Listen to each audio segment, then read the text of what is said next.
Fevralın 5-də gözlənilən hava şəraiti açıqlanıb. Milli Hidrometeorologiya Xidmətinin məlumatına əsasən Bakıda və Abşeron yarımadasında hava şəraitinin dəyişkən buludlu olacağı, arabir tutulacağı, əsasən yağmursuz keçəcəyi gözlənilir. Lakin 4-dən 5-nə keçən gecə və axşam bəzi yerlərdə yağıntılı olacağı, qar yağacağı ehtimalı var. Arabir güclənən şimal-qərb küləyi gündüz şimal-şərq küləyi ilə əvəz olunacaq. Havanın temperaturu gecə 2 dərəcə şaxtadan 1 dərəcəyədək isti, gündüz 2-4 dərəcə isti olacaq.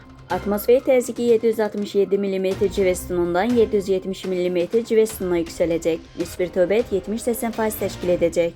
Gecə və səhər saatlarında bəzi şəhər ətrafı ərazilərdə yolların buz bağlayacağı ehtimal olunur. Azərbaycanın rayonlarında bəzi yerlərdə arabir yağıntılı olacağı, qar yağacağı gözlənilir.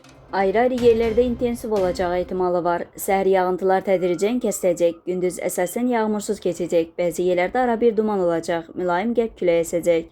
Havanın temperaturu gecə 1-5 dərəcə, gündüz 5-9 dərəcə isti. Dağlarda gecə 3-8 dərəcə şaxta, yüksək dağlıq ərazilərdə 8-13 dərəcə, gündüz 0-3 dərəcə şaxta olacaq. Əsasən dağlıq və dağətəyi rayonlarda yollar buz bağlayacaq.